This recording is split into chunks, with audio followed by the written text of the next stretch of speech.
What is going on? Welcome to episode 139 of the Nintendo Powercast. I'm your host, N64 Josh, player 2, Destinaut. What's up, dude?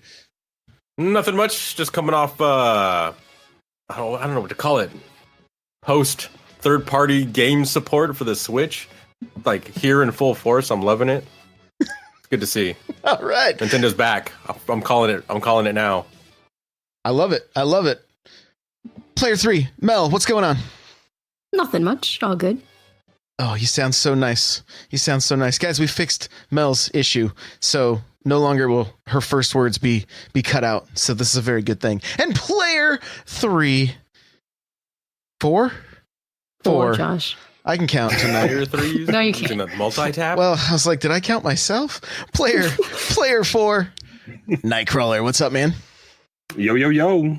I'm here. Oh, glad you're here. You get a little you getting a little break from the Smash Bros. Cat. Nope, you don't get any breaks. We're just working a little overtime. He gets vacation?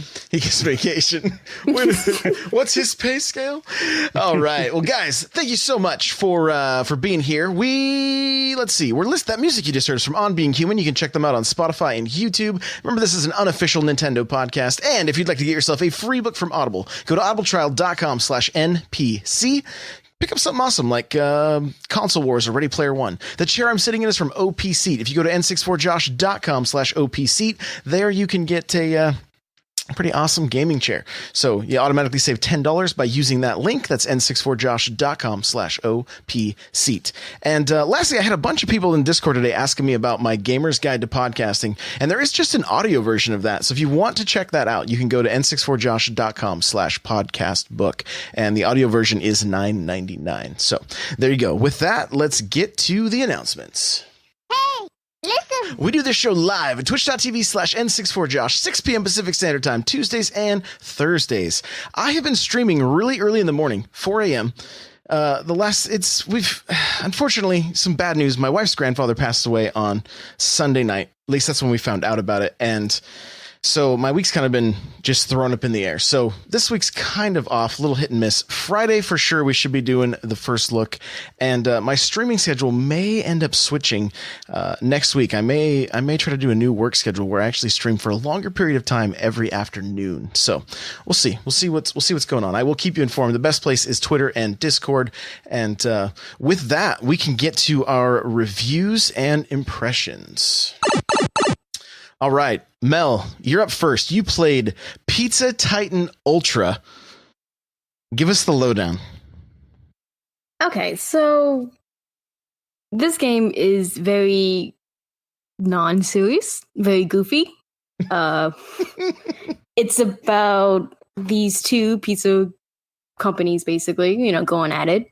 The evil Cheeseborg or Zorg, whatever. Basically, he makes really bad pizza and he wants to take over the world, so everybody has to eat his pizza. So, the Pizza Titan Ultra Squad are like, no, we can't do that. We have to destroy him. That kind of stuff. So that's pretty much the story. And they're very goofy. And you encounter these parodies of characters, not just of video games, but of TV shows and movies. There's Planet Man instead of Captain. You had Cloud, but he wasn't really Cloud. Then you had Inspector Gadget, but he really wasn't Inspector Gadget. They had all these little tweaks and turns to him, but they're really goofy. I have posted some on my timeline. I think there was a princess. Help me out here, Josh. It's the Star Wars girl. What's her name? Really? Princess? I don't know. No. Princess Leia? What's her name? Yeah, it's her comment, a mix with her and Chung-Li as one character. So that was kind of funny, I like stuff like that. So that's pretty much the story. If you don't like goofy, over the top stuff like that, you're not gonna like this game at all. The gameplay of this is basically a mixture of Crazy Taxi and city destruction. So basically, when you start a level, they give you a random task to do. For the story levels, it's okay, you have to destroy so many buildings delivering pizza, or it's hey, you have to find these certain pizza people out in the world, and you have to deliver pizza for them. And that's like a separate little mini game. Like if it's like just a person standing and you have to deliver pizza, you have to actually make the pizza. So you have to put the toppings on, you have to bake it, you have to slice it. You know, there's all these little game variables, and they twist and turn and stuff like that. But so each time you actually deliver a pizza to like a building, you get time added on, so that, you know, goes to your meter. And on the world, there's a bunch of enemies that pop up. And there's things like cash you can collect, life, and there's time you can collect. And let's see. When you're getting closer to accomplishing whatever the mission is, the game, unfortunately, kind of chugs a bit because there's so much being added on, especially doing like there's like all these robots. They're like your main enemy. You have these little guys on the ground, they're little grunts, they just shoot at you. You have like these cars, they have like cheese, they spread out. If you go in the cheese, you get stuck and it slows you down. There's like this one guy, he shoots out missiles. There's like 20 missiles. It's one guy. So if you have like 10 of those, you have like 200 missiles just going off. You're like, ow. Yeah. See, that's fun until you're actually playing it. Because my guy felt like I was in quicksand because it was just so much. It was powering this little system thing, and I was like, really? The game's not like really graphically intense or anything. And most of y'all know I mostly played in handheld, but I also did a full game's play worth of just in docked, and it was better, but it was still kind of like And for me, I'm going for like the top score. So, this is like an arcade style kind of game. Like, you can play the story mode in this, but like basically the story mode in this is like there's 8 places you can buy. Each 8 places has 3 story missions. Each mission is like, hey, find the 5 ingredients. If you find like the 5 ingredients, you get like an extra $1,000 added to your goal, like $500, whatever. Or it's like, hey, don't destroy as many buildings as you're gallivanting around and like destroying all these monsters, which that's kind of hard, especially when there's like 20 billion of these things. And some of these creatures are like these robots. They like there's this one guy, he has a laser. If you get caught in his laser, he pulls you back, and that's how I got stuck. I don't know if y'all actually saw this, but that's how I got stuck in one of these levels. Like, it's like the very start of the level. I passed up one of these guys on like the top of this mountain, and he lasered me down, and I somehow fell into the mountain. And then I was running around. I was like, I don't know how to get. I was trying to make him pick me up by the laser again. I was like, hey, maybe he would pull me back up out of the mountain. I didn't get to do that. Somehow my guy just appeared on top of the mountain. To this day, I don't know how it's there. It's on my timeline. You can look at it. I'm pretty sure the devs hate me, but it's there. And like another one of my unfortunate events here that happened was my guy, he was delivering a pizza, but an enemy hit me. And apparently he hit me at the exact right moment to where my guy got stuck. So it didn't look like my guy could move, but all of his actions registered, but I couldn't tell if they were actually moving or not. Because like one of his moves is where he can do like this helicopter swing, because he has to knock up helicopters in the air. You have to swing like that. So I need to see how close I am, the range, but I couldn't see because he didn't move. So I was like, oh, that's great. I don't know what's going on here. Like, did I hit this guy or did I not? So that was not too much fun. That's unfortunate. But, yeah, and all this is on your Twitter, right? And the devs have, you've been talking with the devs a little bit. They responded to the first one I posted, but not to the second one. And I still had a couple more I could post it, but I was like, you know what, this is kind of overkill. I don't want to get like the guy in testing to be fired or anything. But like, I feel like I had to tell people, just because this is the only thing I hated about this thing. It was the slowdown of what I played, and then all these little bugs things. Because again, I'm going for the top score. Mm-hmm. Like, this is why I got the game, because each place has a free fall section. It's like you last as how long as time runs out until you die. So you can like rack up time and keep going. because the story missions, they're basically like just you learning the map. Like they give you like plenty enough time to do the story missions. They're not typically hard. It's very easy to go through, but they're there so you can learn the map. So you can go back into the free time section and try to get these golden pizzas. And I only got 3 out of 8, and that's killing me right now. Because I don't feel like I feel like I can honestly get 2 more right now. And like the last 3 are probably just difficult just because of the things there. But it's the slowdown that's like really holding me back, I feel. Like it would still be challenging, but it feels like impossible right now for me to do these things. And I know the map, I know the layout, I know like when to get time, not when to get time. Like, should I deliver this pizza first or should the walk-in customer first? That kind of thing. And the game does give you these specials you can have. Like there's one where you can sprint faster, there's a laser, there's a shield. And then there's one to where you can like get items pulled to you, so you don't have to go out of your way. I've been using that one a lot but that was the unfortunate. Now, some more of the good stuff. There's a lot of customization. So you earn this money. That's how you get the specials unlocked. You get those by buying parts. You know, you can color your Titan any color you want. So, you know, I did watermelon colors. With me.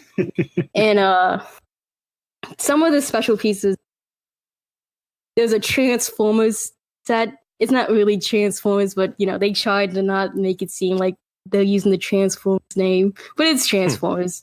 There's like a ninja guy. There's a ninja guy. There's like you can wear sneakers. There's like a cat head, like a narwhal helmet thing. I used a pizza cutter on my guy for one of his arms. There's like a shredder outfit. I use like the wings for the back of his and like his legs, kind of like that. There's like steampunk. So it's like really all these goofy, funny things you can buy with your money. So I like that aspect. I like the couches. They made like little parody couches. Like I saw a knockoff of Bob Ross, you know, the painter. Oh yeah. I saw a Dragon Ball character. I saw Captain Planet again, Cloud. I think I even saw what Josh is a knockoff of. I want to say I did. I might post it later because it was kind of funny. Captain N? Yeah, it was like a kid version of him. But nice. Really dorky though. So I don't know if you're gonna like him. How much was this game? No, it was $11.99. So this thing is not super deep. You're pretty much buying this so you can play the free-for-all levels in each map. Because again, the 3 levels you get for each map is not that long. They're just there to teach you the layout of the map. And most of these maps are pretty much 2 different types of, areas. It's pretty much going to be like a city-ish kind of thing, or it's going to be like a beach-like kind of thing. Like one of the beaches has like this little mountain of molten cheese volcano layer villain thing, but pretty much it's going to be like city or beach. That's going to be your 2 main things you're going to see here. Okay. All right. So Pizza Titan Ultra, $11.99 on the eShop. I mean, it's got issues with the frame rate, some slowdown, things like that. But there's also some fun clipping. Some clipping. Yeah, a lot of clipping. But there is a lot of stopped. There is some fun to be had. It sounds like. Yeah, honestly, this is the only thing I have a problem with. I don't have a problem with the story. I don't have a problem with the gameplay, the customization, all of that stuff. It's fine. It's just this frame rate and this bugs that I keep encountering that.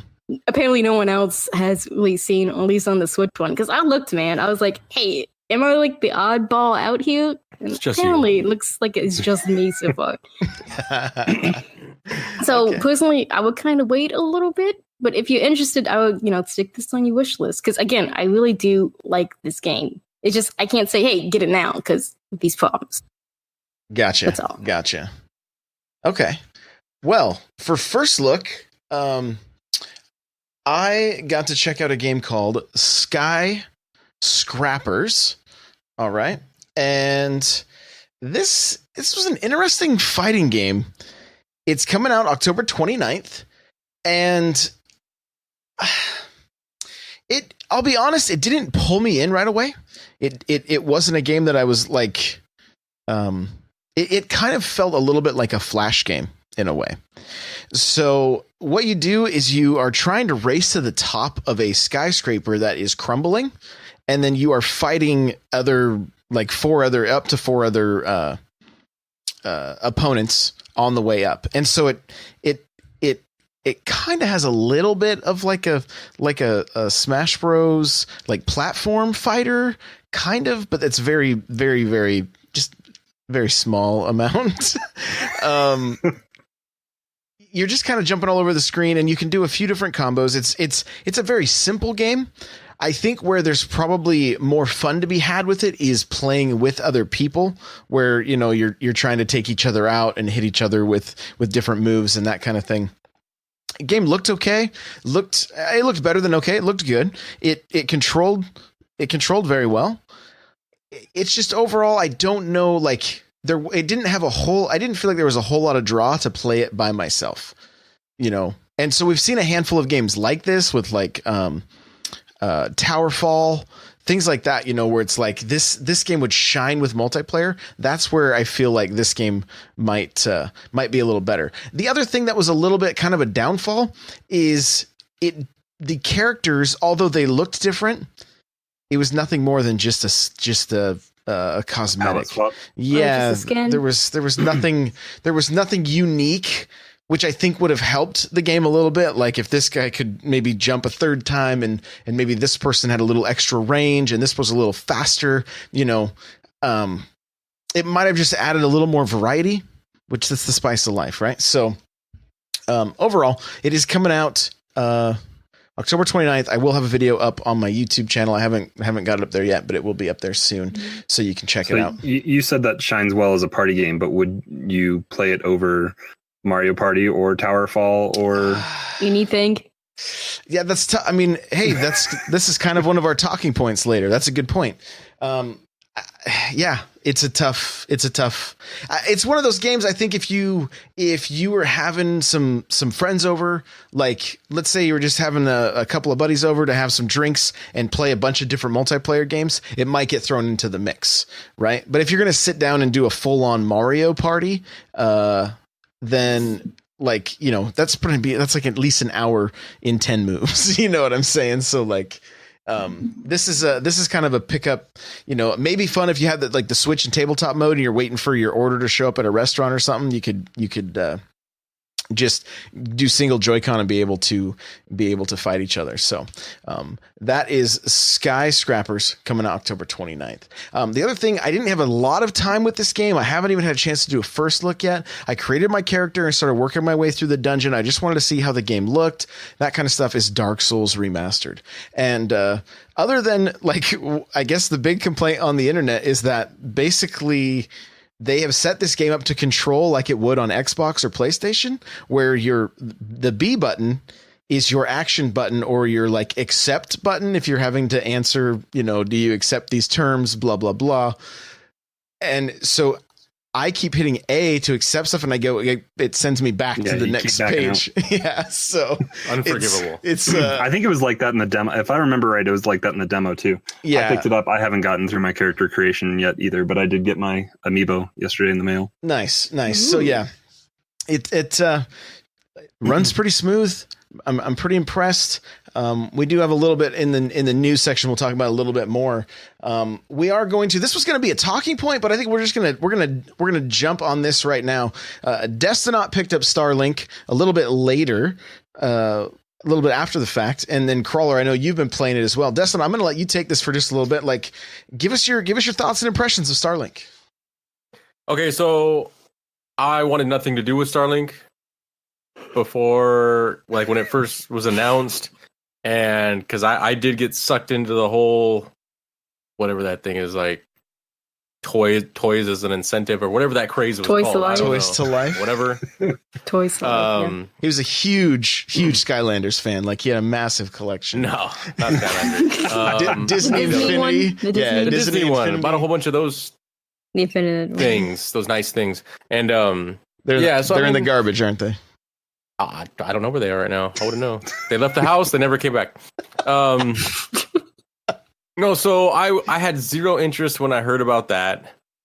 Then I heard that, I'm not like, I know, Josh, you have a lot of nostalgia for a lot of the Nintendo characters, but I was just like, oh, Star Fox is in it. Okay, whatever, And then I think your nostalgia button is broken in your brain or something.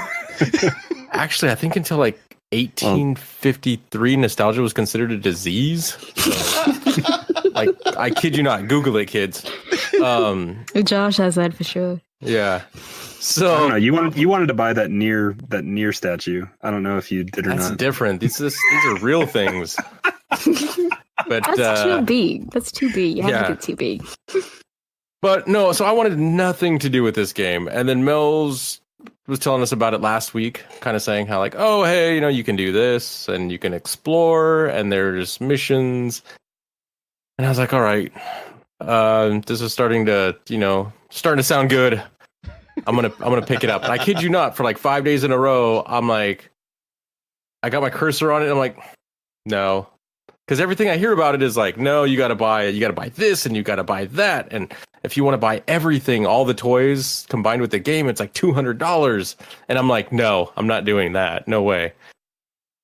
So then I finally sat down and I read an article and it said, okay, well, you could do that. Or you could get the digital deluxe version, which is $80 and it is more than, the base price, but you get everything. Well, everything that's currently out. I don't know if they're going to announce more stuff later. I doubt it. Yeah, I don't think the game's selling well enough. We could talk about that later. But no, so I'm like, you know what? I'm just going to bite the bullet. I'm going to get this game. Okay, so if I could describe this to people to be like, if they're on the fence like I was. So this is like a mashup between No Man's Sky mixed with all the exploration from Mass Effect 1 when you go to planets and have to mine for stuff and go to little pirates' dens. Some people right now just literally turn the podcast off because they're like, this guy liked that part of Mass Effect, really? I loved that part of Mass Effect. Back in the day, I was like, if they could create a whole game of just this, I would buy it. Well, guess what, kids? I bought it because this game is nothing but exploration. Like I said, it's mixed with No Man's Sky because you can leave a planet, like literally just take off into the air and go to a different planet. I don't know. I'm totally hooked. I'm on the 4th planet. I've like 100%ed each planet. I did play not Mass Effect. Well, I played Mass Effect, but I played No Man's Sky. I think I have something like 40 hours, 60 hours logged in that game. And this was back when it first came out, like back when it was like quote unquote broken, Yep. And I played a lot of that. I would say this has got No Man's Sky, but it does have a clear story. And even though you can jump planet to planet, it's the story itself is linear in that you can go to this planet, do the story there, go to this planet, do the story. So a lot of side quests, which you can do, which I love doing. So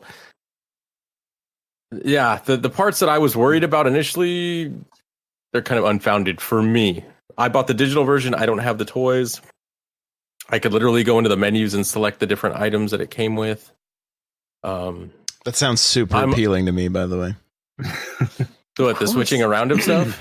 Not using the toys. Yeah, because he would have to open the toys. That's why. I already did open the toys, and I'm like, I just want the digital version of this game. I want to put this toy back in its box, and I'm seriously considering buying the digital version of the game to play it that way. So yeah, I don't have some of those issues. If you are having issues with the toys, buying it digitally basically completely removes those issues. And honestly, it's like what, $5 more? It's not even that much. $5. Yeah, because the starter pack. Well, you can.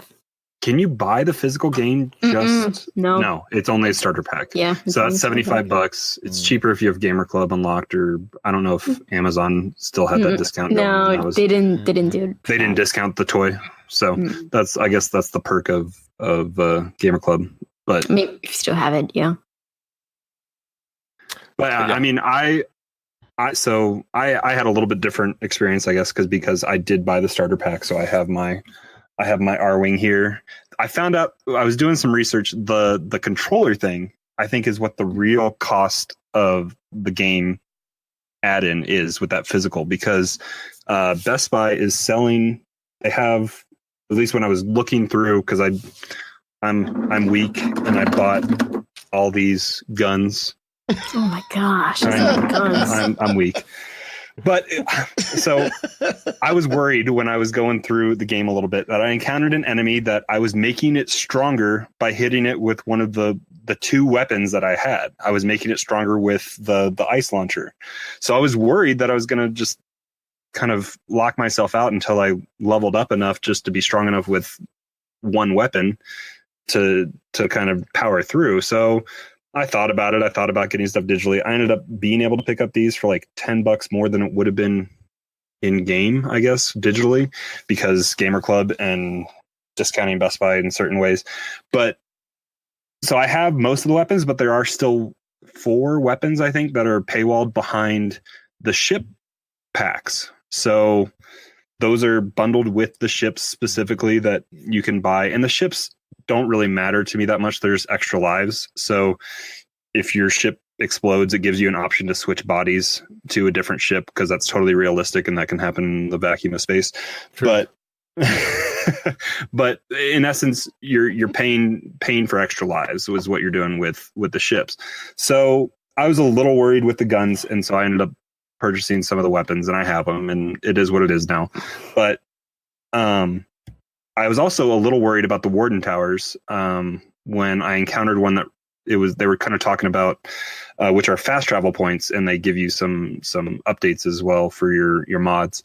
But I encountered some that were elemental specific, so I was worried that they were going to like paywall you out from that fast travel point. But from what I've encountered so far on 4 different planets that I've gone to, is that it's all either fire or ice, so you're okay to unlock those. And they're kind of like mini puzzles. But yeah, for the most part, I have started to read some reviews that have talked about repetition and how it gets kind of old later on in the game. And I kind of see it. The biggest nuisance that I have is space travel. Going from one planet to the other is you get ambushed by, what are they, bandits? Is that what they Outlaws. are? Mercenaries? Yeah, Outlaws. They set up a space trap to knock you out of hyperspace, even though you're not really traveling to hyperspace. You're just kind of going faster. But it's kind of just putting walls in your way to slow you down, so you probably don't chug through the game in 8 hours, and they try to slow it up to 20 or something like that. But Mello, you powered through already all the way, right? Yeah, I did the story, like the main story. I didn't know 100% all the planets. I did like 3 of them, and then I was like, okay, I got enough. Let me finish the actual game. So have you not been leveling up your resource, like refineries and observation towers? On like 3 planets I have. Like the last couple I went to, I was like, you know what? Like, I kind of just don't care at this point anymore. So I wandered in. So I think I hit 100% discovery on one planet last night, and I went to this place that it's called, I think I'm on the planet right now. I'm looking at it. It's Raba's Peak or something like that. I flew over to it, and I just got like one-shotted by this dude. So I think, awesome. I think I know what you're talking about. So I think there is kind of an end game maybe to be had in this a little bit. There's a tease of something. Okay. So I'm intrigued. I've been enjoying it. I've played it. It's what I've been playing the last week. I do have, like I said, I do have Dark Souls. I picked it up on Friday. I put it in to see if there was an update, and I started maybe to try to make my character last night at like 11 o'clock, and then I just turned it off and went upstairs. So I haven't even played Dark Souls. I've just been playing this, and I've been having a good time. It's been enjoyable.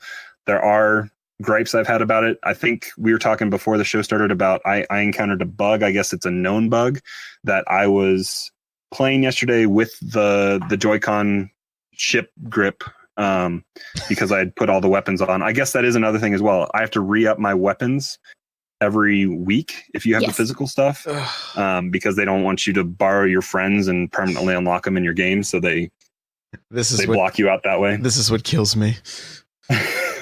Oh yeah, Josh is gonna be doing that for like what 40 times. Nope. I'm still not done this game. Where's my stupid toy? So I was playing using the grip, and so with the Switch version is the only version that you get 2 ships off the bat. You get the R-Wing and you get the standard ship that comes with the Xbox and PlayStation versions. And my R-Wing blew up, or was about to blow up, so I was trying to change ships. Because I have figured out, especially when I was playing digitally, if you're about to blow up, you can just quick go into your menu, switch ships, and then let your other ship recharge or whatever while you're kind of flying around. So you can kind of gain the system a little bit there. But I tried to switch ships using, I think even after it was blown up, on the ship grip, and it wouldn't let me change to the other ship. So I had to go out of the game, go to controller settings, re-add my Pro controller. Your grip order? Yeah, switch my grip order, delete the Joy-Cons from being connected. My gosh, I would turn the game off at this point. And then just continue digitally. I have not played the game handheld. Mel, did you play handheld? Yeah, I did mostly handheld, yeah. And it ran really nicely. It's just, it ate up my battery a lot for this game. So it was faster than 3 hours? Yeah, I would say so, yeah. My brightness setting is like a little more than half, so it's not like I'm maxing out like the brightness and stuff like that. I must say I am fairly impressed. I don't know if maybe the slowing you down from one planet to the other is loading stuff, but all I've noticed is a little bit like when you're flying out of a planet into space, they put kind of a haze around you, like you're burning through the atmosphere. And that's the only kind of buffer space you have. And then it's just all there. I haven't had any kind of like pop-ins or anything like that. Even doing the fast travel to the Warden Towers from planet to planet, it whites out for a second and then it spawns you right there. It's pretty instantaneous. It's kind of impressive. Very cool. Very cool. Yeah, Henny in the chat is like, I can see why you want digital. Like, that's my biggest gripe with this game is like, I want to put this R-Wing away and, just display it in the box. If I want to play it in the game, I've got to. So like, it seriously is tempting to pick up the digital version and just have all of the ships and just be able to play. Yes, because you get 5 extra ships and 4 weapons that you can't even purchase, and then all the So I haven't played around with the pilots. You have not played as Fox or used the R-Wing a lot, right, Destinaut? No, I haven't even touched the R-Wing yet. I haven't touched Fox yet. I've only used like the main guy. I think his name is like Mason. I actually learned this name. Yeah. Okay. It's not Hank. It's not Hank. Steve. No, so I've only used Mason. I'm trying to think. So the reason I haven't switched to anyone else is because it's almost like you have to level them up. Each person you have to level up. So I'm like, well, I'm just gonna, because I haven't even maxed Mason out yet. So I've just stuck with him. Now the ships, I haven't used the R-Wing yet. I've used his ship, which I think is called the Zenith. I think that's the second coolest looking ship compared to the R-Wing. And the only way to get that physical is buying an Xbox or PlayStation version. They don't sell that ship. Just wait.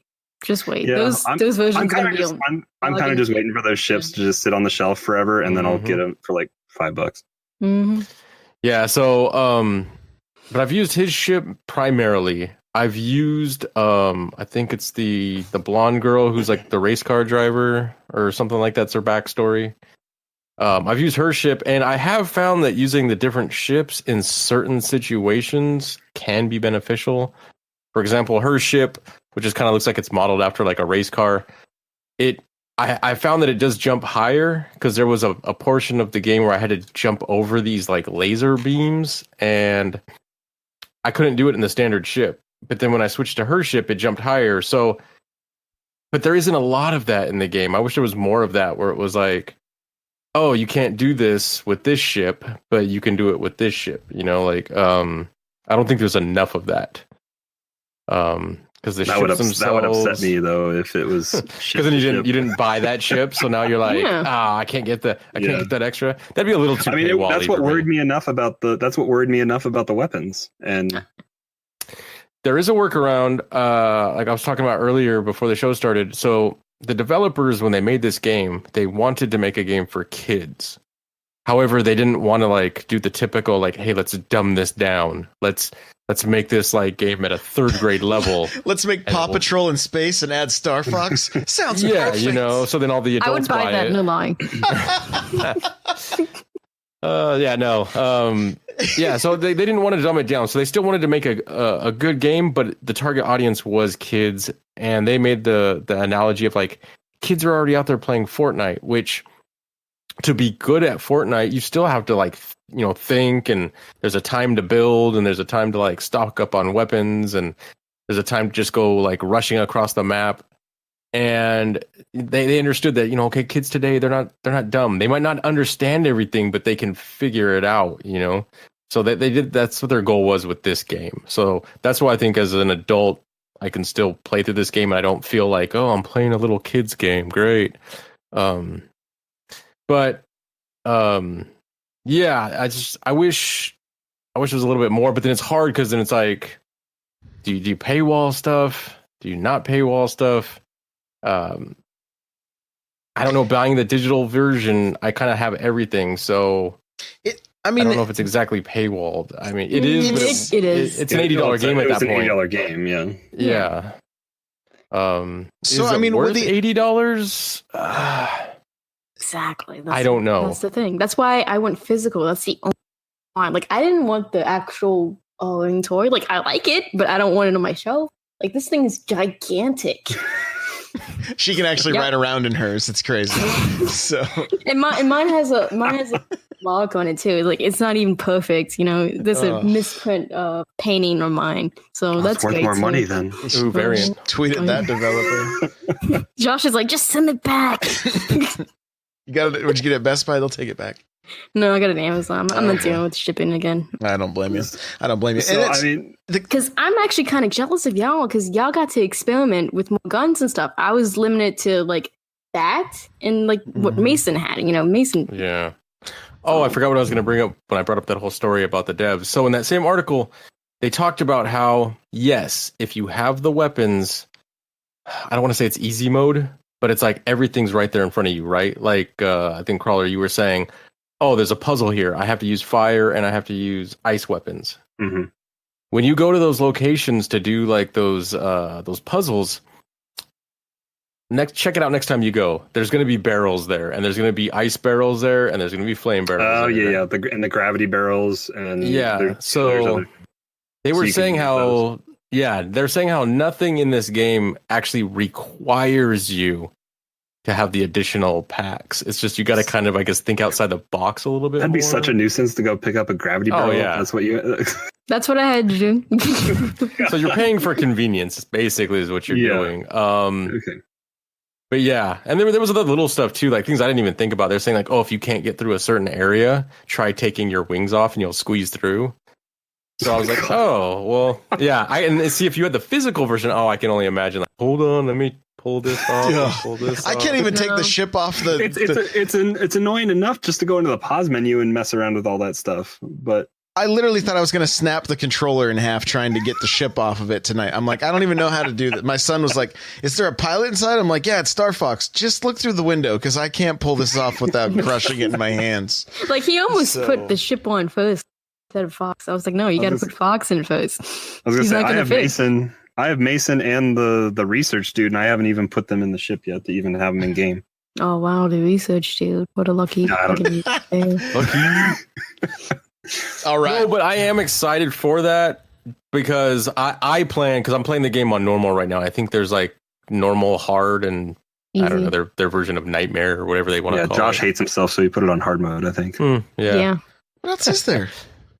But I'm excited to go back, and now I'll probably go back and play through it with a different character, and I don't think I'll 100% it like I did again. Unless they give me a reason to, like, for example, Mass Effect gave me a reason to go back and play through it again under, like there's a you can play as good, you can play as bad. If they would introduce that mechanic, it would have been awesome. And if they would have introduced the mechanic to combine, if I have a flame gun on one side and an ice gun on the other, can I like combine them to make like a flame ice gun? Ooh, that's the secret. I mean, so Well, they But do have that mods. whole. Well, no, like you fire ice at somebody and then you hit them with fire, and it has like an elemental. Yeah, but he's talking about like one weapon where it shoots it But off yeah. together at once. Yeah. Yeah, Yes. because don't they like? Like, I've seen some crazy things where people like put multiple wings on like stuff that won't read in game, but I think they've played around with the toys to make it some To crazy make it looking Voltron? shit. The digital version does. The digital version, I can add wings, and then I can add wings to those wings, and then put my guns on top of those. Oh my gosh, that's No, ridiculous. I But haven't- then I don't think haven't you played fit around through that any much. door. Yeah, I don't think you fit through any doors. You don't need or to fit anything through at that doors point. in space, though. Yeah. Until I later mean, on, there's like that. Yeah, just that yeah, one. I dash know. or Yeah, something. I did that last night. Yeah, and actually, the devs said there was a build of the game where you could link, like you could just like connect everything to everything, but they said at that point you could just like stack guns on top of guns on top of guns, and you were just too overpowered because you could fire like, you know, you were like, what's his name, Eric Bana from Star Trek. He's like, fire everything. Man, So that should have been like a super or something. I would have loved that. that'd be sweet. So But if there was too many missiles, it would have slowed down like pizza type. Yeah, I must say, I it kinda- would've. I kind of wish that there was more puzzle solving on the bosses because Mhm. the first time I fought a prime, it was a breath of fresh air compared to was awesome. the extractors, and the prime was like super fun to fight because I didn't shoot the armpit thing right off the bat, and then it changes to there's two different modes to that fight. It evolves, and it was entertaining. And now I've fought like 3 or 4 of them, and it's kind of like Yeah. quick. So Mel can probably answer this. Nothing else exciting boss wise. Mhm. I mean, besides like the actual Okay. boss. Yeah, no. but the final. Yeah, okay. So that was what was kind of great about, like, not that Star Fox games were great because you kind of had to sit down and go through it in one go, at least 64. Assault. Yeah, but at least there was like different ways, especially like playing through. You had mission accomplished and mission complete. There were different bosses to go see, different bosses to figure out how they like. There's more puzzle solving to it, and this just kind of, I see the criticism coming out with the reviews that have stated that it does get very repetitive, and it's go fight an extractor, shoot the 3 balls, and shoot the center core, and then fight the primes, and that's this. And you get to a certain power level, and it's easy. Yeah, I'm on the 4th planet. Like I said, I've 100% at each planet, and I'm at level 20 right now, which I'm probably way overpowered for where I'm at. Because I'm about where you are, and I'm only level 15, I think. Yeah, I beat the Okay. game like at level 14. Yeah, so I'm level 20. I got like 3 You million sneeze credits on stuff and it dies. He looks at pretty it, much. it's dead. You have 4 million credits. 3. Like, Oh, what are 3. you even going to spend him on? It's sad. I don't know. It's probably I don't know, but I am enjoying it though. The funny thing is, like, there's this like this loot grind, you know, like go out, shoot some stuff, collect some stuff, and for some reason that's satisfying to me. Yet I'm not doing any of the upgrades, or so it's like I'm just hoarding. I'm was gonna say, literally buying you're not amiibo and putting them in my closet. I was to say, I started the upgrade stuff on collection to like collect stuff fast. Like, I guess you pull it out faster, and then Mhm. I saw the final upgrade, which I'm not there yet, but you can have like 99 in your inventory. I'm like, that's what I Yes. want, so I can just go get everything and have it hoarded. Mhm. But why would you want it hoarded? Like, Because then, what is the purpose of that? Because then you can upgrade the stuff without paying to upgrade it. You just give them the resources, and it Yeah, but you upgrades. can just give them the resources when you have enough. You don't have to wait until you get but then you 99 have of to them. No, but then you have to go out and get more. I just want to have it with me. Yeah, but by then you're going to be done with the game. So what's going to be upgraded? Like, what is that going to be? Uh-oh. Yeah. Did we lose her? No, she's here. We're going to go to the No. news now. We're doing the news. That's enough Starlink. Starlink Like you is said, I over. love it. I love it. Okay, it's awesome. good. Buy it. It's fun. Buy now. Yeah. This is also the last podcast that will talk about Starlink, unless next week. I Eric think gets it. Josh But left out. Josh needs to We're- play it. we're no more Starlink. If he played it, he would know that it's awesome. I And he no, would I don't. Talk more about it. I played what I played. I really enjoyed it. I'm annoyed that I have a toy I have to hook up to Joy-Cons every You don't. week to be able to play with it, and then also like I don't want to buy a bunch of more. I don't want to buy all the other toys to play the full game. I think So- those toys that come in the starter pack, I don't think you have to rehook up every week. The R-Wing, I don't have to do again. I don't think so. I'll be able to tell you when I fire the game up, so we'll find out. But I'll only briefly mention it on the podcast because we've Starlink is done now. But it's good though. It seems like it's good. So go play it. Here comes the news.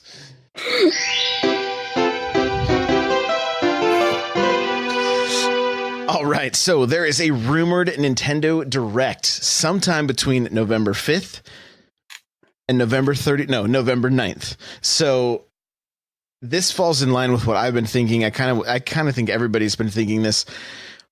November 2nd, we get the Smash Bros. Switch. We get the controllers for Smash as far as the GameCube controllers, the adapters.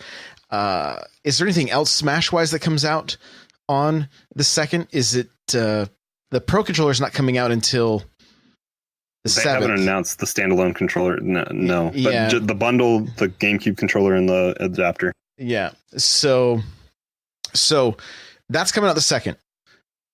By the 5th through the 9th, and this is from I have an article up on n64josh.com if you guys want to check out more details of it, but basically this source also predicted the last Direct correctly as far as the day, and then until there was that earthquake or whatever, and then the date got changed. So, so far this source is good. My gut feeling is it's going to be Pokemon, Smash, and then whatever. We talked about it. I talked about it a little bit. Just kind of I think we talked about this on the Smash Bros. Cast actually. Mm-hmm. And so, and possibly maybe like Killer Queen Black. Maybe they tease a little more about Wargroove. I don't know. But anyway, that's the rumor. I'm thinking that's going to be when they say, hey, you can download the Smash Bros. Beta right now, and it will go live this coming weekend, the week before Let's Go comes out. That allows the servers to be tested, and then they have time to tweak stuff until the 7th of December when the game launches. So that's So G.I. Jello in the chat's asking, do we really need to know more about Smash? And the main thing that we don't know is the single player rumored spirits mode or whatever the internet descrambled the green icon. We don't, but that's like 2 weeks before Black Friday. So they want this game on people's minds so that they're pre-ordering it before Christmas. Right? Like when they go out shopping, they want people purchasing this stuff. So, it's going to be huge. The game's going to be massive. So, that's rumored between the 5th and the 9th. Destinaut, you're going to like this. Sega AGES devs discuss Dreamcast games coming to the Switch, possibly. Right? So they're basically looking at ports versus emulation, something similar to the original Virtual Console, right? Like where they just bring a bunch of digital titles over. And so there's a chance we could start seeing some Dreamcast games. Any particular titles you would be excited to see if that were to happen? So the Dreamcast and the Sega Master System are literally the only Sega consoles I didn't own. Oh, gotcha. Yeah. So I'd be all for it because, again, I've never played any of the Dreamcast games. However, I heard them some real gems out there. Like, what was the one? Jet Set Radio. Yep. Mm-hmm. I think it's the one that was. Did I say it wrong? No, that's it. Shenmue, I don't know. Isn't there a remake, or wasn't there a remake that just came out for Shenmue, like on Steam or something? Crazy Taxi. That game look, I love all things Japan, but that looks too Japanese for me. That's too Japanese. That's almost too Japanese. That's like another one that's like too Japanese for me. Was it Yakuza? Come on, man! Really? Yakuza that looks like the amazing. Japanese GTA. Like, don't get me wrong, amazing. It does look amazing, but it's like, GTA. It's like, okay, you go out, you steal a motorcycle, you shoot some dude in the face, you punch a hooker, and then it's like that's the cycle, and then rinse, lather, repeat. So it's like an this actual game, story and stuff. this game is like, you fight a Yakuza, you you go karaoke, and then you like There's a go dance thing. There's a yeah, and then you like do some dance, and then you go have some ramen. That's like the loop for that game, which that's pretty much my real life. So I mean, why would I play the game? Why wouldn't you? That's Didn't they make like I said I live it. I like watch six like 4 There's like 6 mainline ones, and then there's like remasters and stuff. It's really growing now. There's a brand new one, I think, Yakuza 0. Yeah, it's something like that. I know one just came out, and they announced another one. They've gone so far they have to go back to 0. Fine, I'll buy it. So anyway, possibility Dreamcast games making their way to the Switch. I do have an article. I do have a link to the article from Nintendo Life if you guys want to check out more details on that. A couple just quickly. We're just going to just get through the news pretty quick because there's a talking point that's going to be a lot of fun. So Labo is coming to schools across the US and Canada. Okay, so there you go. Kids are going to start playing with Labo. About time. Yeah, about time. Team Treat won the Splatfest just by a small margin, right? Like 0.11, I think, on Trash. the on the clout. It was like the non-pro level clout that we really messed up on. So not too big of a loss, but Okay. I still have like 300 and like knee sales, so I'm good. Wow, that's a lot of snails. Okay, there's a new Zombie Mario available in Super Mario Odyssey, as well as some new filters. There's a manga, kaleidoscope, and tile filters for the snapshot mode, so you guys can jump back into Odyssey and check that out. Mel, this is something you added. A canceled level 5 horror RPG game, Ushiro, I guess is what it's called. I may not be saying it right, is being revived for the Nintendo Switch. Did you see video for this, or just an article, or what was up with that? Okay, so for the past 2 weeks or so, Level 5 has been teasing an announcement because the 20th year anniversary. So they've been teasing like, hey, we're gonna bring back something that's been dead. And in the Japanese magazine, Famitsu, I think. Mm-hmm. I think that's how you say it. That's what it's called, yeah. So this game's been listed on the most wanting games for them for like forever, even though it's been canceled. So they look back into it and like, okay, we're gonna bring back this game to just the Switch. And it got leaked because it's like in this week issue, but it got leaked. So we know it's this game. This game is basically, it's like this ghost. He takes over like this young girl, and like it's kind of very dark for Level 5. Level 5 is like the Professor Layton, the Yokai Watch, the fantasy life. That's like their style. So basically, this is like the Shin Megami Tensei level of creepy and disturbing. Because this ghost guy, like one of the things he did was he took over like suicidal girls and made them like their slaves and stuff like that. It deals with like that kind of heavy topics, and it's traditional turn-based.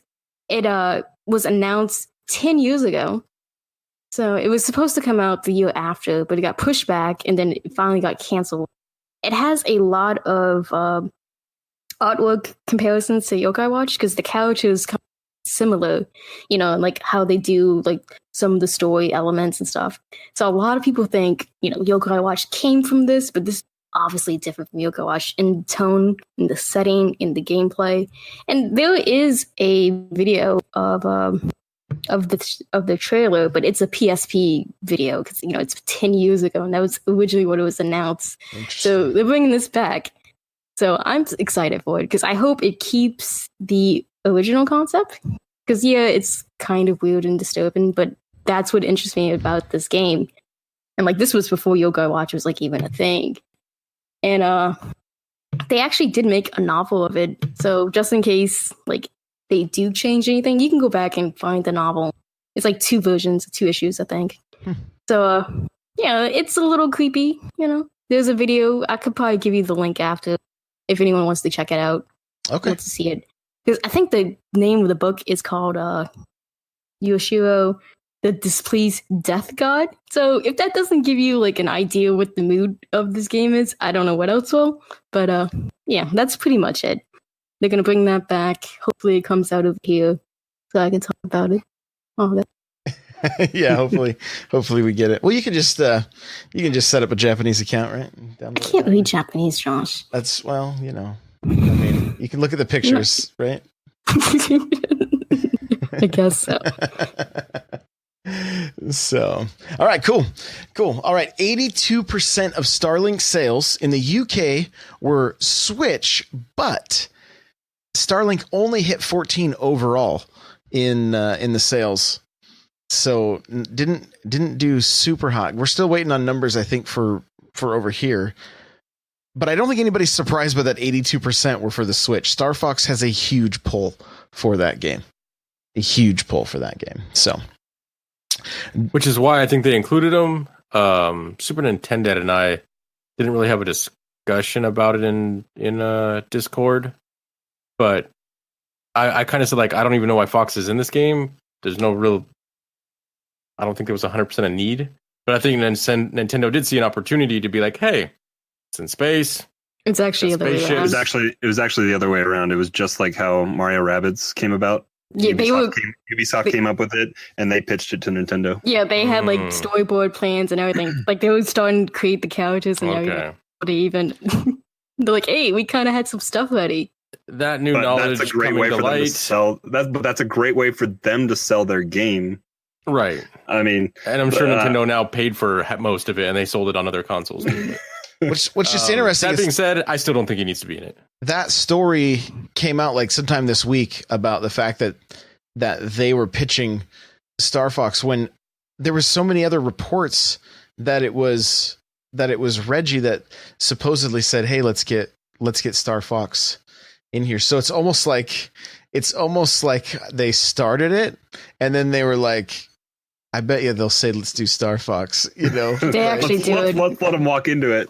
It's like when rated R movies like purposely put the over the top intense violent scene in the movie just so they can get it cut, and the other less but equally violent scene, they're like, "No, you can leave that. Just don't put this other really gross stuff in there." It's like it's like they've already got like the build with Star Fox in there, and they're like, what if you added Star Fox? We'll think about it. We'll try. Maybe we get you a build by lunchtime. They're like, wow, you guys really know what you're doing.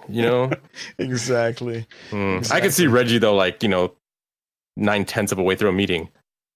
We should add Star Fox. It's my idea. We should do this. I came up with that. It's all me. Originator here. But no, that's probably what they were going for with the toys. Because think about it. I mean, Josh, you bought it. You clearly didn't play it as much as us. But would you say that 50% or more of the draw to that game was because it came with a physical Star Fox ship and Star Fox? Oh, full on. If it didn't, I could care less, honestly. Same here. Like most people I know, they think it's a Nintendo exclusive because of Star Fox. Like they didn't even know it's like the other systems. Yeah, I perked up at the very end of Ubisoft's presentation at E3 when they took the box off the thing concealing the R-Wing.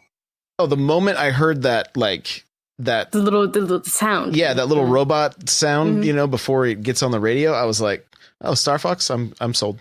We've been so starved for a good Star Fox game that it's simple math, right? When was well, I know the Wii U was an official Star Fox game, but I know a lot of people did not like it. That's a very debatable question. If you want, what was the best one before that? Well, no. What I was gonna say was, did we get one on the Wii? On the regular Wii? No. So there wasn't one there, and then there was DS and 3DS were the most. 3DS is just the 64 remake. Yeah, that's the remake, the best one. And GameCube was the Star Fox Adventures. It wasn't even in like Assault. Really. Can you save progress on the 3DS version as you're going through? Or is it like a one-off? Do you have to go through? I actually don't remember because I would just play through. I was so familiar with myself. Because it's like 45 minutes. That's all it takes to get through that game. Well, I mean, I go metal. I got my sunglasses. I'm That's what I play those games for. I beat it with my eyes closed. Yeah. So if this game was actually just titled Star Fox, would you guys think it was an awesome Star Fox game, or would you be like, I would think it's an okay game still. I don't think it's a good Star Fox. The bosses are too lackluster for it to be a good Star Fox game. Okay. I would still want some on-rail sections. It doesn't need to be fully on-rail, but I would like some, because, like when you go through the planets, like I would like to have a fork in the road where I can go to this planet or go to this planet. And they I need a waterfall to fly through. Yeah. And then, Star Fox has the different types of Land cruiser and submarine. And then the famous chicken robot one and Zero. It's not a chicken, but everybody calls it the chicken. Yeah. I think this could have been a lot better if we could have gotten out of the vehicles as well. A little bit like No Man's Sky. It depends what they did. Yeah. Because I can see it easily go bad. But I'm not against going out of the ship. I'm not against it. I never was. It's just they could add a patch to this game to add multiplayer and just do versus mode, just like 64, and I would be ecstatic. Yeah, I just want a dogfight. I don't even need co-op, but just give us that 4-person 64-esque multiplayer. I think Josh is want to kill it. Okay. First person, and this could be the first VR game. Oh my gosh. Oh, to make me sick. All right. Dark Souls has more in common with the last gen Dark Souls than the current ones, the new remastered on the PS4 and Xbox One, which is kind of course it is. Other than resolution and frame rate improvements over the 360 and PS3. And I did, like I said, I played a little bit of it. It runs pretty smooth. I'm fairly impressed just from the little bit I played it. And when we played the beta, I was pretty impressed by it. I was like, wow, this is running pretty good. So, lastly for news, Wargroove pushed until 2019. I know we talked about it briefly last week. Say it was going to be coming soon. We did finally get enough. Like there was some official news saying, hey, we're pushing this to 2019. So, sorry if you were looking forward to that. Hopefully, it's just going to make the game that much better. That's the hope anyway. So let's get to our talking point. Here we go! All right. So this show's going to go long. Well, it says more Starlink thoughts, right? No, that was already done. He just wanted to kill us like 50. No, Starlink deleted. Okay. So the question I have, I did my show on Thursday. I did the coming soon. I probably announced 30 games coming to the Switch within that week period. I don't think this week's going to be any different. And so my question is do you guys think we have too many games? Do you think, and let's start there. Crawlr, what do you think? Where are you at with this? I know I have too many games. But yeah, I mean, it's getting to the point where I'm almost not paying attention to the indie games coming out, and unless they make big waves and news outlets are picking up articles about it. I mean, Celeste was something that got a 10 on IGN, and I think that's what brought it way up in people's radar. It was in the Nintendo Direct. That's what brought it. That, but also once a game, yeah, but once a game comes out and it gets a review, it also helps. There's plenty of great games that didn't sell well but reviewed well, so you can't necessarily say that either. That's true, but it does add. It does add value, yeah. Yeah. But yeah, I mean, I've gotten to the point where I'm playing a game that came out 4 or 5 years ago, mainly on my Wii U is what I'm playing the most in preparation for Ultimate. So even games that I'm picking up, I'm not actually getting to play as much. So some of those games I am kind of taking a look at. I'll occasionally pop into the on sale or out new, and if it's something that piques my interest, I'm putting it on my list, but it has to be really on sale for me to want to pick it up. I want to pick up Okami, and it was just on sale for $5 off, and I could have gotten it, but I don't have time to put that much time into that game, so I'm not going to get it right now. So there are plenty of games that intrigue me, but I don't have time for them right now. Mel's, where are you at with this? I'm like the exact opposite. I'm always looking for these little indie things. Because most of these titles are they're averaging to, about 5 plus to like 15 hours. I was like, okay, these are managed. I can pop like 2 or 3 of these out like in a week or 2. I can experience them. I can learn new things, new companies, new people to look at. And for me personally, like, I don't have a huge interest in most of these AAA titles. Not that they're bad. They just offer a different type of experience that I'm not really caring for. I'm not really looking for. So these little guys, most of their ideas shouldn't be like greenlit at all. Like the little pizza game I just played, there was problems with it, but that should never got past conception stage. That should have been like, no, we're closing this. This is stupid. We're not making any money. We're not doing this. And like most of the games I'm looking forward to right now are these little indie things. Like, I can't wait for Desert Child coming out in December. I can't wait for Guacamelee 2. And even things like even old games I haven't played before, like Transistor, that's coming out like 2 or 3 weeks. I'm probably going to pick that up because I haven't played it.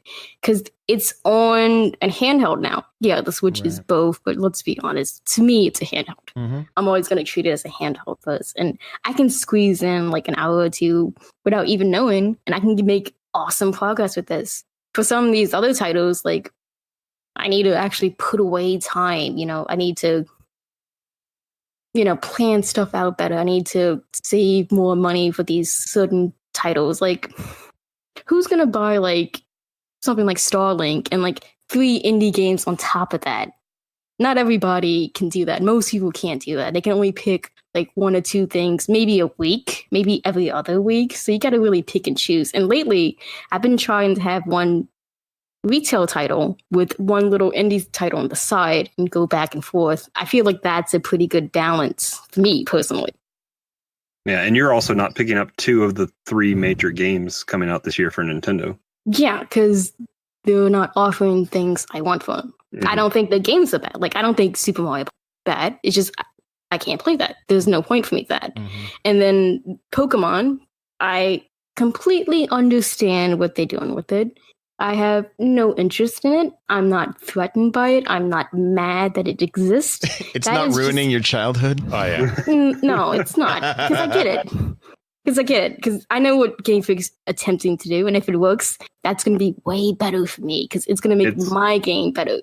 It's getting me back into Pokemon. I haven't played since Red and Blue and Yellow. So yeah, you get in the ball, right? I want to play Smash with it. You're gonna get like 2 of them just juggle on stream. So look at me. We'll try that I'll make Josh bring his to Genesis and we'll try with 2. See if gotcha. Oh my goodness. Yeah, I can make some waves. So yeah, I do think there's way too many, but like at a certain point, like, what do you do? Like, should you wait? If you wait, there's still gonna be a bunch of games coming out. So it'll go on sale in a week and a half. Yeah, see, but that's also not good. I mean, it's good for us as customers, but not for like developers, not for creators. Like, the game can be like really awesome, but if like 5 other really awesome games come out that same week or the week before, they're kind of, screwed. Because, yeah, like, your game's awesome, but this other guy's game's awesome. His game costs less. Yours is a little more. Yours doesn't have as many. Not many people reviewed it yet. You didn't send out as many copies because you can't. Because you don't want to give away too much. So, like, what do you do? Like, what can you do at a certain point? And then you have to worry about, like, some of these third-party titles now. We're not getting, like, every major one, but we're getting way more major ones than we used to. And, they're lucky we don't have Virtual Console on this. That's another contender they would have to worry about. Mm-hmm. Everybody likes talking about it. It's like, oh, yeah, I want the Virtual Console. Buy those games. That's exactly the problem. You would buy just those games. Right. Like, if A Link to the Past was on the shop the same time as Blossom Tales, is anyone going to buy Blossom Tales? Blossom Tales is fun and good, but yeah, no, they're going to go buy A Link to the Past. And Blossom Tales didn't even light up the charts. Like, it entered, like 27 out of the top 30, and they were like, yeah, that's awesome, boss. Our studio can stay open. Everything doesn't have to be, like, a million times seller. Of course they want more and more sales, but sometimes they can just get by with just what they have. Like Wando Song. I just played Wando Song, and they just came out and said, "Hey, the Switch version did 3 times the amount of the Steam version," and it came out on the same day. Yeah. And they're like, you know what? Our game hasn't got as much press as some of these other titles, but we're doing good. This already made us money. We're happy.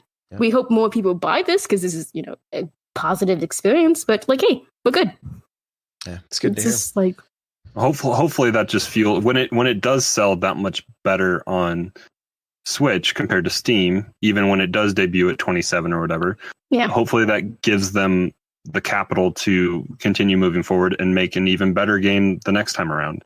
And then their name is established. So, I mean, I think the Switch has become a good foothold for creators, developers that are making great games. Like Matt Makes Games or whatever, that one dude.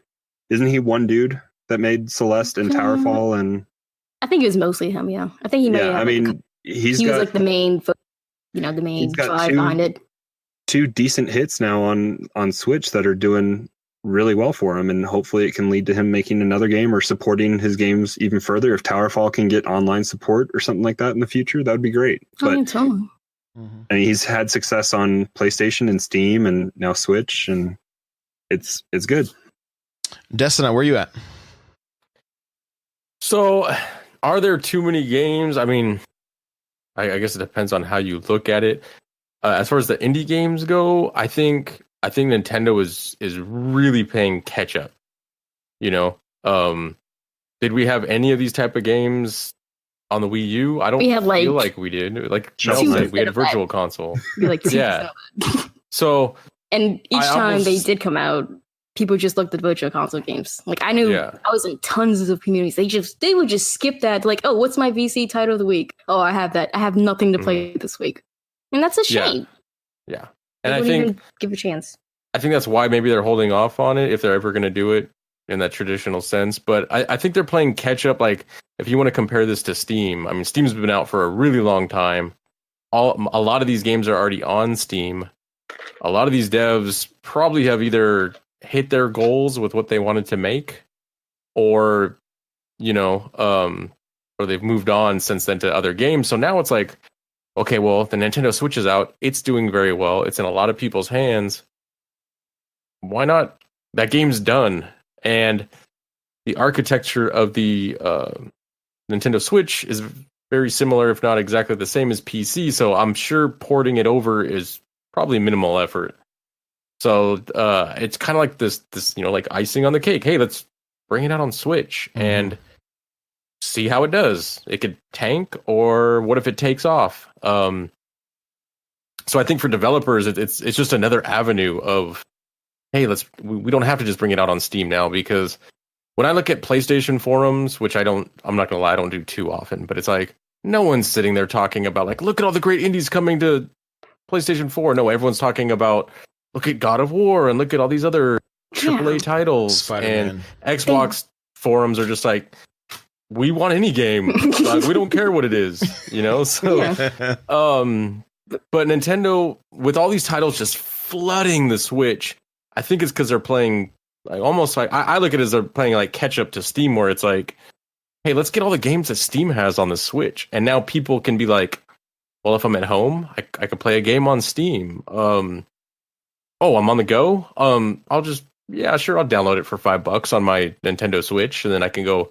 play it while little Susie's at ballet, or while I'm riding in the backseat of the car or something. And so I think the Nintendo Switch is a very good companion if you just have a PC at home and you're playing games on that, because it does have a lot of the same games. Unfortunately, there's not crossplay with all those. That'd be sweet. Nintendo, I know you're listening. Take notes. Right. Maybe with Diablo. I think they already shut keep that going down. back and forth with that. And even I almost wouldn't mind if it wasn't cross play, but if it was like, what do they call that? Cross save or whatever? Cross save, your profile goes with you. Progression, I think. Yeah, so if I could play it, I could come home, I can, play it on my PC, which I can't take my PC with me. Mhm. But and then if I'm on the go or something, even if it's a single player game, I could just kind of like leave off, where I left off. That probably came out wrong. I understand what you're saying. We got you. We got Yeah. you. So, is there too many games? I think no, because I think they're playing catch up to just the rest of the indie gaming community. Is it unfortunate for all the the games flooding the market? Because like we were talking about, like, oh man, dude, what game do I pick? There's 30 games that came out. Like which one to look at? Like which one's good? Because nobody can look at all. And sometimes they don't even have good trailers on there or anything. Oh, no Yeah, trailers kind at of all. yeah.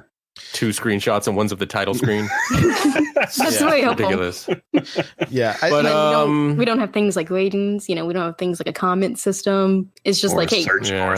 or there is a search bar, but there's no. but it's not a category. very good one. But do we have to play all the games? I know in like the fantasy gaming world that we would all love to live in, we could have the time and the money to play every single game, but 30 games might come out. But I'm skipping all over the visual novels and all the Tetris clones. Killing me. I I can only play 2 visual novels at a time. Most of them I don't even want to talk about it all on here. So Yeah, because of Josh. Yeah, I get it.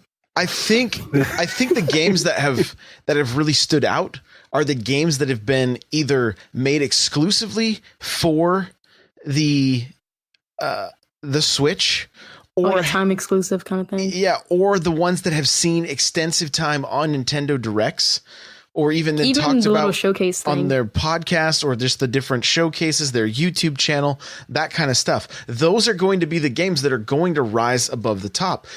That doesn't mean we're seeing bad games. From what I've gathered from just hearing from different developers and things like that, is if they don't get even just a tweet from Nintendo, it can be a difference between massive sales to very little sales, right? But Nintendo doesn't seem to like to promote super heavy these games that have been on Steam that are just kind of getting brought over to the Switch as like and not even only Steam, but even possibly like iOS or Google Play, that kind of stuff. And so, I mean, we have this, we kind of have this market that's like, it's pretty flooded, right? I did the exact thing you guys said. I looked at the eShop on Friday morning because I want to do first looks, right?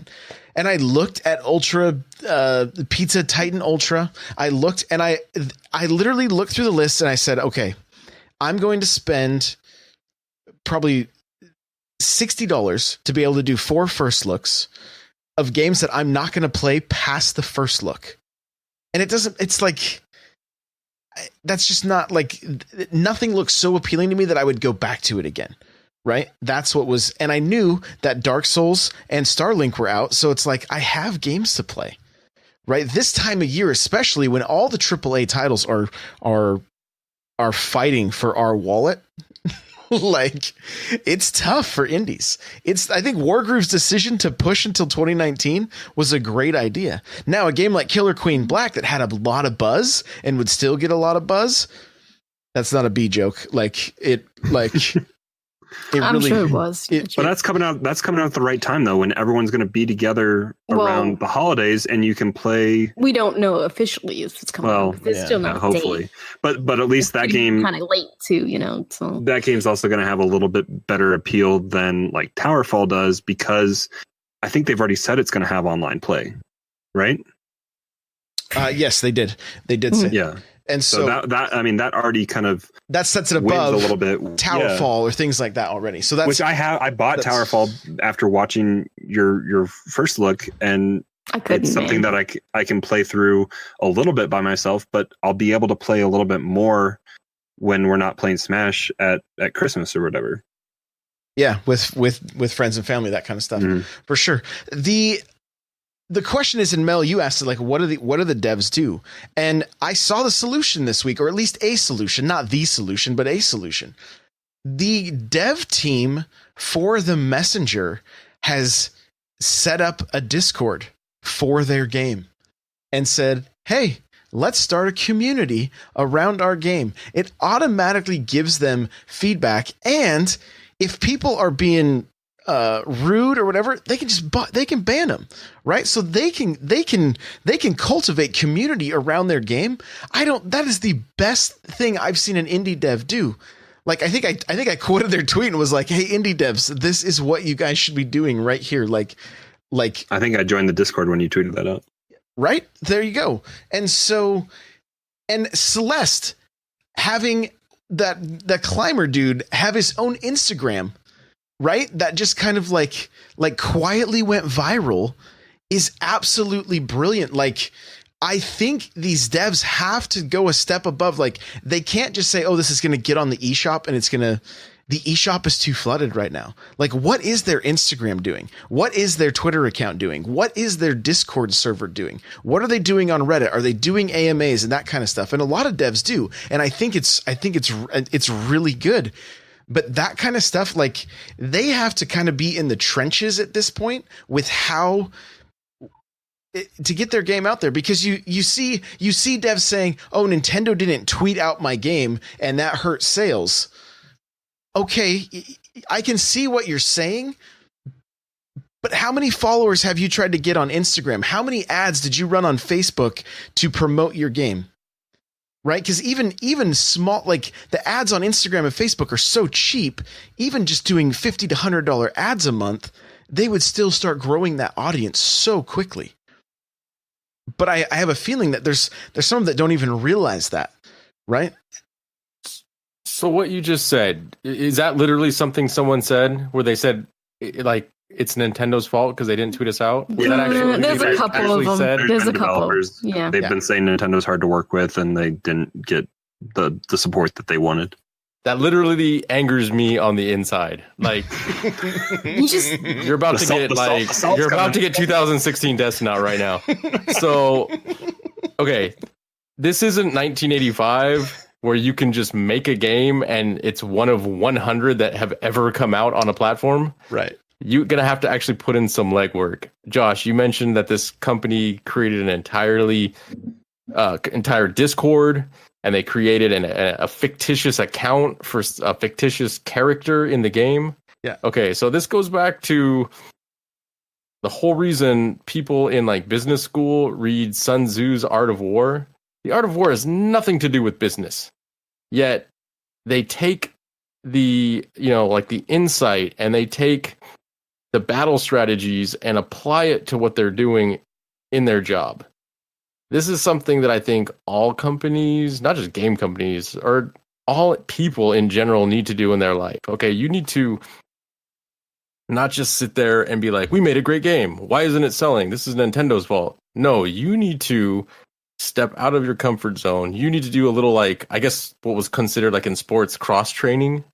You know, oh, you're an Olympic athlete that's a runner. Well, you also need to do like some swimming and you need to go do some tennis and you need to go do these other things and weightlifting. Just because you're a runner doesn't mean you don't lift weights. Like, you need to do a lot of multiple things.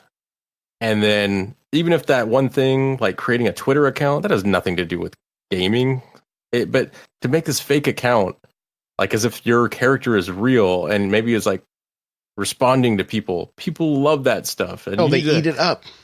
Yeah, you need to do like the legwork and go out there and promote and find unconventional ways of promoting. Because if you just put a paper ad in Game Informer and be like, I don't know why our game didn't sell. We put out that one-page ad in Game Informer, and then I put hashtag Nintendo Life at the end of my tweet. Why didn't this sell? Like, no, dude, you need to.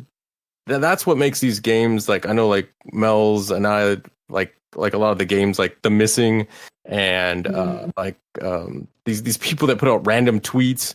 Like, what caught my attention about Missing? There was zero advertisement for it. You would think it would have the complete opposite effect, but on me, I'm like, what is going on here? Like, but like The Missing, there's something up with this. Why is this not being advertised? The Missing could have had some creepy website with like a counter and like a milk carton, right? And like something that was like milk carton. Like, what do you think is missing about this game?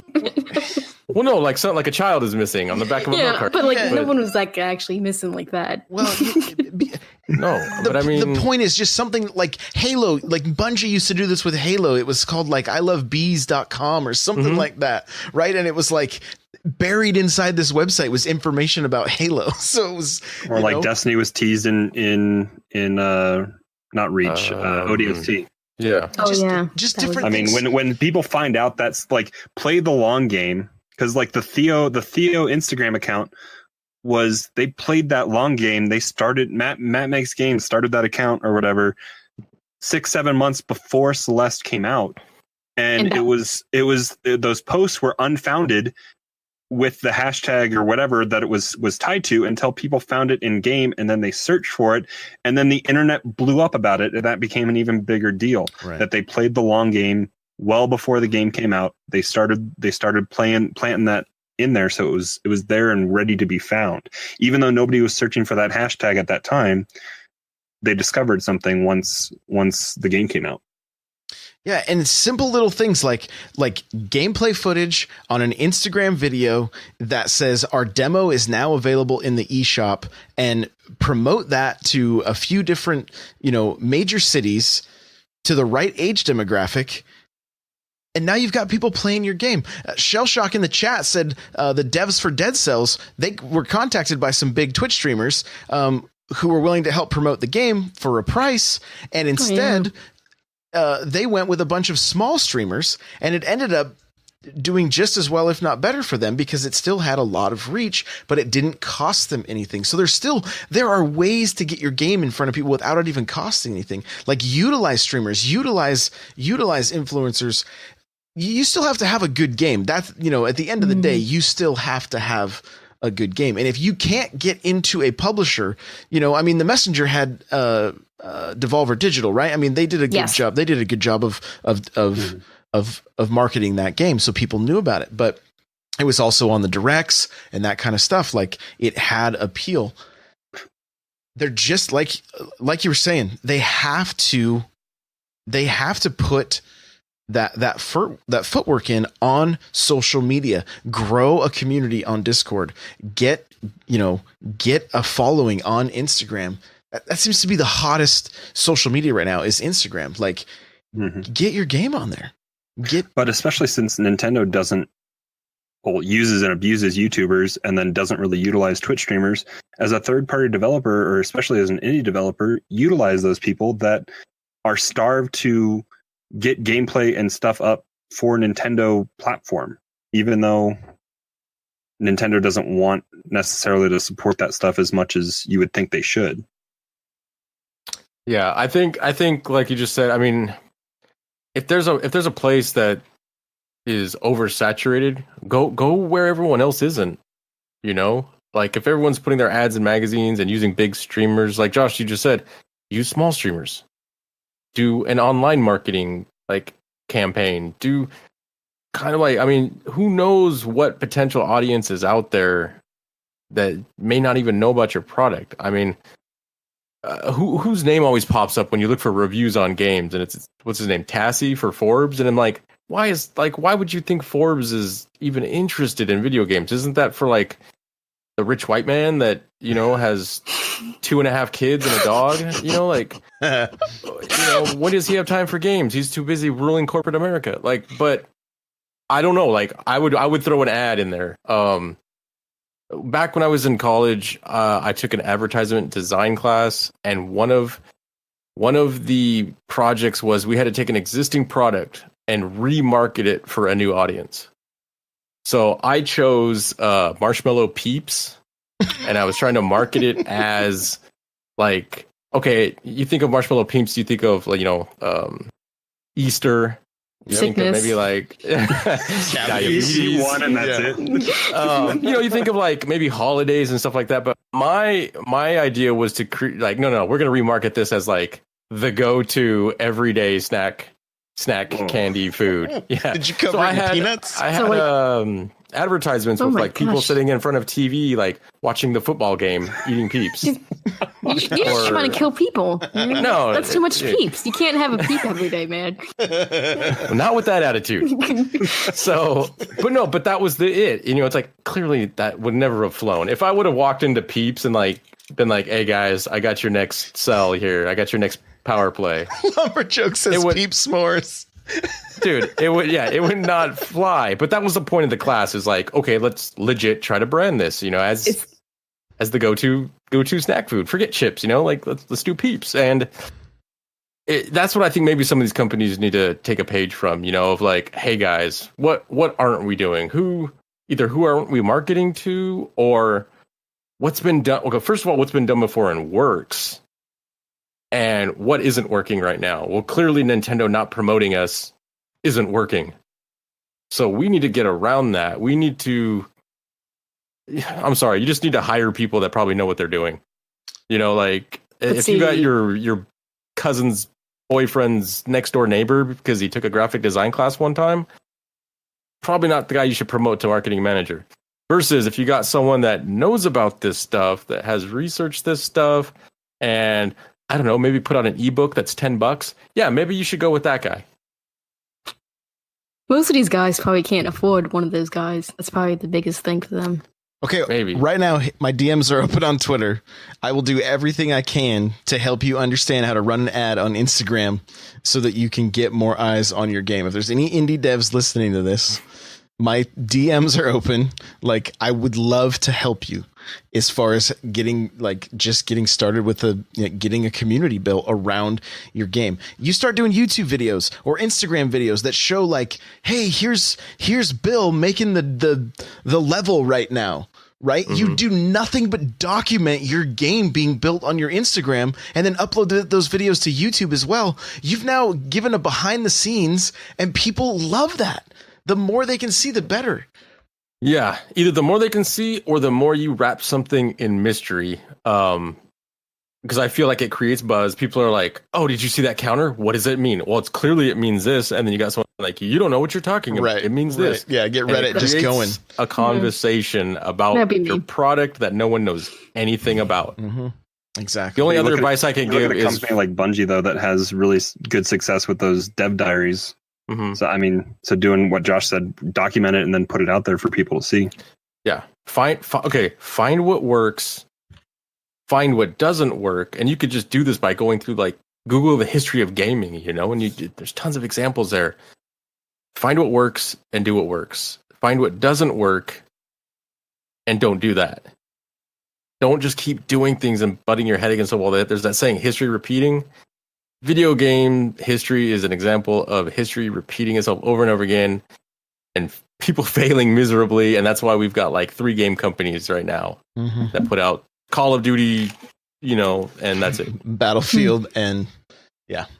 So I don't know. It's just yes, devs need to do more. I think they need to do more, or whoever the marketing team needs to do their research. And maybe that's why the companies that are big right now are big, because they are doing that. I wouldn't be surprised, You can create a lot of buzz about nothing. It boils down to like pretty much everybody's got a smartphone right now. So you literally could do all the stuff that we're talking about without any extra cost to you. Growing, like, even if you can't afford to run ads on Instagram, just getting that account going and start getting into people's DMs, get into the conversations and stuff so that you can be getting your name out there. You put out a post, you add it to your story, and then you go in and comment on a bunch of other people's stuff, like be genuine. And then people are going to click your story. What are they looking for? And then when they click your story, they see, oh, this is a developer that's making this game, boom, you've got some exposure right there. And it didn't cost you anything other than some time. So yeah, you may have to give up some more sleep, and I don't want this to come across like, oh, we have the answers. Like, believe me, I know the answers. I know what it's like to like create something, put it out there, and then see sales not do well. Right. I know that feeling. I know the frustration of it. Right. How could I have done it better? And so that's why I've been trying to learn this stuff. And I want to share this with others too, so that like we want these game developers to succeed and not have to push the blame on Nintendo for not putting out a tweet. But they've done everything. They've been in the trenches and they've done what they can on social media to grow their brand and to build a Discord. Gamers love Discord. Like, get a Discord going for your game. That's huge. All right, this has been an hour and a half. So, Crawlr, where can we find you? You guys can find me on Friday afternoons right here on Josh's channel with the Smash Bros. Cast. You guys can also find me on Twitter, Nightcrawler724, Nightcrawler without the E. Twitch, sometimes I need to get that going up a little bit more, but twitch.tv/Nightcrawler724. And then just hanging out in the Discord, n64josh.com/Discord. Mel, where can we find you? The Discord's gonna be the best place. That's where I usually chit chat. Right on, Destinaut.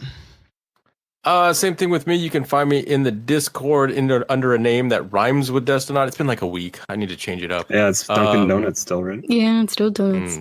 I still want donuts every time I see it. So there, I'm also on Twitter as @iDestinaut.